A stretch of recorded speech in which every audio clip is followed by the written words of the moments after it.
దేవుడు చల్లనివారేనని కళ్ళ కపటం ఎరగని కరుణామయిలే అంటూ పాడుకునే తల్లిదండ్రుల్ని చూశాం. తమ కడుపులు పండాలని ఎన్నో నోములు పూజలు ఆచరిస్తూ కని పెంచిన దేవుళ్లకు మొక్కులు మొక్కుతూ పిల్లల కోసం ఫెర్టిలిటీ సెంటర్లకు క్యూ కట్టే భార్యాభర్తలను కూడా చూశాం. కానీ కొంతమంది అమ్మా నాన్నలు తమ పిల్లల పాలిట యమ దూతలవుతున్నారు. భార్యాభర్తల మధ్య జరిగే ఘర్షణలకు చిన్నారులను బలి తీసుకుంటున్నారు. కనీసం మానవత్వాన్ని కన్న ప్రేమను మర్చిపోయి పాశవికంగా చిదిమేస్తున్నారు. సంగారెడ్డి జిల్లాలో నెల రోజుల క్రితం జరిగిన ఘటన అందరినీ కంటతడి పెట్టించింది. ఇద్దరు పిల్లలను కన్నతండ్రి గొంతు నిలిమి చంపి తాను కూడా ఆత్మహత్య చేసుకున్నాడు. తనతో గొడవపడి పుట్టింటికి వెళ్లిపోయిందనే మనస్తాపంతో ఈ దారుణానికి ఒడిగట్టాడు. సంగారెడ్డి జిల్లా కొండాపూర్ మండలం మల్కాపూర్ గ్రామ పంచాయతీ పరిధిలోని సాయినగర్ కాలనీలో ఈ ఘటన జరిగింది. సదాశివపేట మండలం ఆత్మకూర్ ప్రైమరీ హెల్త్ సెంటర్లో ల్యాబ్ టెక్నీషియన్ గా పనిచేస్తున్న సుభాష్ అనే వ్యక్తి అతడి భార్యతో తరచూ గొడవ పడటంతో ఆమె పుట్టింటికి వెళ్లిపోయింది. అప్పటినుంచి సుభాష్ ఇద్దరు పిల్లలతో కలిసి ఉంటున్నాడు. భార్య వెళ్లిపోయిందనే మానసిక వేదనతో చనిపోవాలని నిర్ణయించుకుని 9 ఏళ్ల కొడుకు రితిక్ మరియాన్ 5 ఏళ్ల కూతురు ఆరాధ్యలను గొంతు నిలిమి హత్య చేశాడు. ఆపై తాను ఉరేసుకుని బలవన్మరణానికి పాల్పడ్డాడు. 4-5 రోజుల తర్వాత ఇంట్లో నుండి దుర్వాసన రావడంతో ఇంటి తలుపు పగులుకొట్టి చూసేసరికి 3 శవాలు కుళ్లిపోయి కనిపించాయి. పిల్లలను చంపి తాను ఆత్మహత్య చేసుకున్న సుభాష్ 10 పేజీల సూసైడ్ నోట్ రాశాడు. భార్య మంజుల ప్రవర్తనపై అనుమానం ఉన్నట్టు లేఖలో పేర్కొన్నాడు. ఇది మరో ఘటన. సంగారెడ్డి జిల్లా అమీన్పూర్లో ఓ తల్లి ప్రియుడి మీద మోజుతో తన కడుపున పుట్టిన 3 పిల్లల ప్రాణం తీసింది. ఈ దారుణ ఘటన 2 నెలల క్రితం తెలుగు రాష్ట్రాల్లో సంచలనం రేపింది.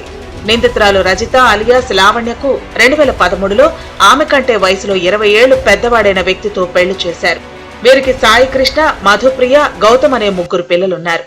కొన్ని నెలల క్రితం రజిత తన 10వ తరగతి క్లాస్మేట్స్ కలిసి గెట్ టుగెదర్ ఏర్పాటు పెట్టుకోవాలని భావించారు. ఈ క్రమంలోనే తన 10వ తరగతి స్నేహితుడితో స్నేహం మరింతగా పెరిగింది. దీంతో వీరిద్దరూ నిత్యం చాటింగ్, కాల్స్, వీడియో కాల్స్ మాట్లాడే వరకు వెళ్లింది. అక్కడితో ఆగిపోకుండా ఆ స్నేహం మరింత ముదిరి ఇద్దరి మధ్య వివాహేతర సంబంధం ఏర్పడింది.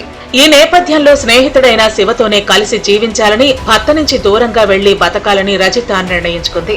శివకు పెళ్లి కాకపోవడంతో ఎలాగైనా అతన్ని పెళ్లి చేసుకోవాలని ఆమె భావించింది. అతడితో పెళ్లికి తన పిల్లలు అడ్డుగా ఉన్నారని, వీరిని ఎలాగైనా వదిలించుకోవాలనే ఆలోచనతో భర్త లేని సమయంలో 3 పిల్లలను ఒకరి తర్వాత ఒకరిని ఊపిరాడకుండా చేసి చంపేసింది. ఇది మరో విషాదకర ఘటన. పొట్టకూటి కోసం పరాయి దేశం వెళ్లిన భార్యపై అనుమానంతో ఇద్దరు కన్నబిడ్డల్ని పాశవికంగా హత్య చేశాడో తండ్రి. ఈ ఘటన ఎన్టీఆర్ జిల్లా మైలవరంలో జరిగింది. మొదట 2 పిల్లల్ని చంపి తర్వాత భార్య, ఆమె ప్రియుడిని హత్య చేయాలని నిర్ణయించుకున్నారు. ఈ హత్య కేసు మిస్టరీని పోలీసులు వారం రోజుల్లోనే ఛేదించారు. 2 చిన్నారుల హత్య కేసులో నిందితుడైన తండ్రి రవిశంకర్ ను అదుపులోకి తీసుకుని విచారించడంతో అతడిలోని క్రూరత్వం బయటపడింది.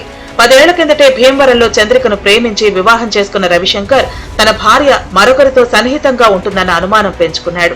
దీంతో 2022లోనే భార్య పిల్లల్ని మైలవరానికి తెచ్చాడు. అయినా భార్య ప్రవర్తనలో మార్పు రాకపోవడంతో పిల్లలతో పాటు వారిద్దరిని హత్య చేయాలన్న ఆలోచన చేసినట్లు పోలీసుల విచారణలో తేలింది. పిల్లల్ని హత్య చేసి విశాఖకు పారిపోవడంతో పోలీసులు నిందితుడు రవిశంకర్ ను ఎట్టకేలకు అరెస్టు చేశారు.